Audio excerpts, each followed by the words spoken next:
Some of you have asked me why I got into real estate or what got me into it, and I did do a video on how I bought my first house. I'll probably put it right here.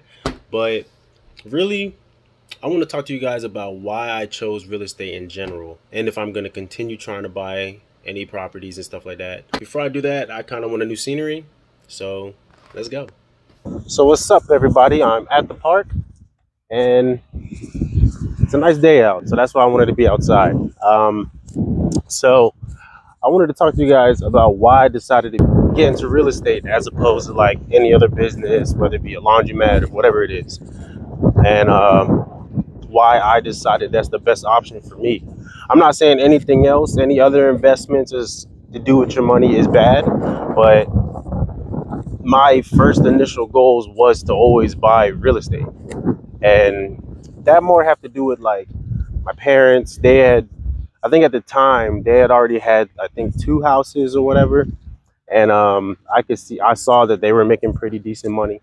Well, actually, I didn't really so much see that they were making pretty decent money. I just kind of knew. And the way my mom would like talk about it, she was like, oh yeah, once you get money, we can start buying houses and stuff like that. It almost felt like it wasn't even a choice at that point. I was, I knew I was going to be buying houses before I even got the job and anything. The reason why I continued to after I bought my first one was more so because like the money itself, like when you rent your properties out, right? My first house, as y'all told you, or as I told y'all before, I might put that link in the video here.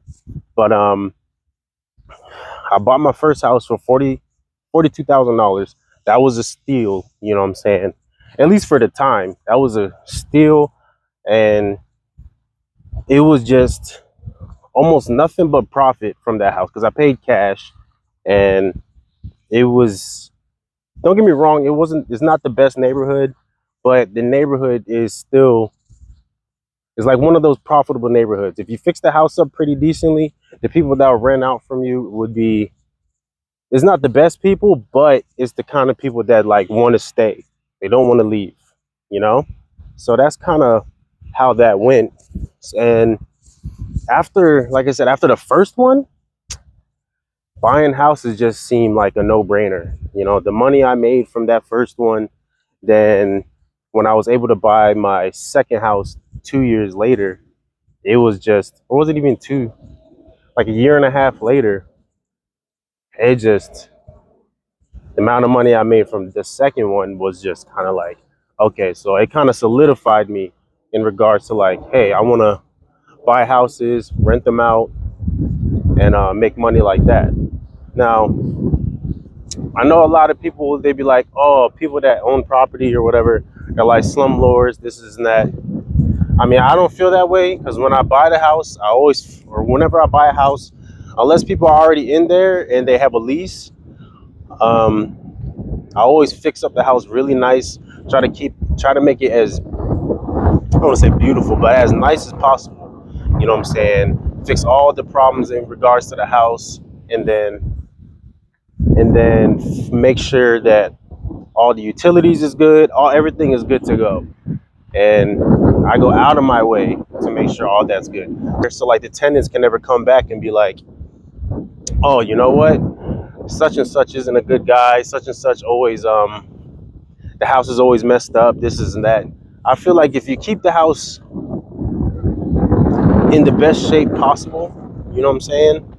Then there's not much a tenant can say. And it keeps them happy, you know what I'm saying? And if you do have to raise rent because whether it be whether it be interest rates all of a sudden shoot up or taxes go up, and even worse, the because my first house is technically a condo, and the condo association lately they just been jacking up the price for the condo fee.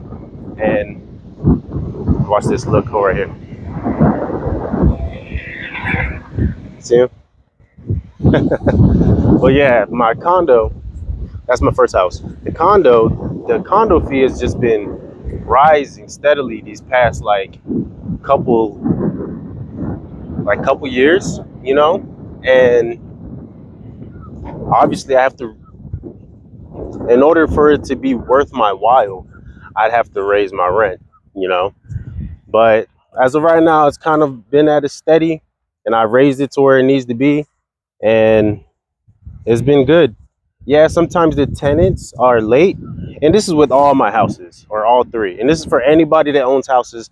Yeah, sometimes they're late, but usually if you're good with them, if you're good to them, they would go out of their way to try to make sure they get their rent to you on time. They don't try to make a fuss or anything like that. And like I said, for me, I'm not the one that deals with them most of the time. Usually it's my mom, but she's always she gets very personable with them. So like if they need anything, my mom would be there to help or and stuff like that. And in return, a lot of times the tenants that we have, if we need something, they'll be like the first one, like, hey, Miss Cuffy or Mr. Mills, I can go ahead and fix whatever for you. You know what I'm saying? You don't got to worry about it. I'll try to take care of it and stuff like that. And I feel like if you're a good landlord, that's the essence of being a good landlord. You get tenants that want to help you. But pretty much, yeah, that's kind of why I got into real estate. I like the passive income, obviously, but it's also like it really didn't hit me that I'm really making any kind of money until after my third one or my third rental property. Um, when I really just did not want to go back to work. And I was like, before, if I was like, man, I don't want to go back to work, but I don't want to be broke, you know what I'm saying? But now I'm at the point where if I don't go back to work, I'm still bringing in a pretty decent amount of money. So I don't really have to worry about like jumping right back on the ship if I don't want to. And that's ultimately where I'm trying to get to the point where I don't have to get on the ship at all and not have to worry about money. Now, the times are changing. I don't know what's going to happen with the world, but hopefully I can continue buying more properties. Again, things are expensive now. I'm not saying that should stop you. You can always try to find that diamond in the rough, but you never know. These days it's kind of things are just expensive. So I don't really know. Hopefully I can continue like building this portfolio, as people call it, and ultimately get into other things, whether it be like buying a car wash or a laundromat or starting I don't know, a restaurant or something like that. Hopefully the world doesn't fully go to shit. Because if it doesn't, I'm still going to try to grow and anything to get me to not sell no more. That's what I'm aiming for. But yeah, this is just a kind of a look on the inside look on why I decided to do real estate as opposed to other things. And I just always feel like whenever I look at people that have like a lot of money, their base was always real estate, or they're not always real estate, but their baseline, they always end up getting into real estate. And I just wanted to get in early.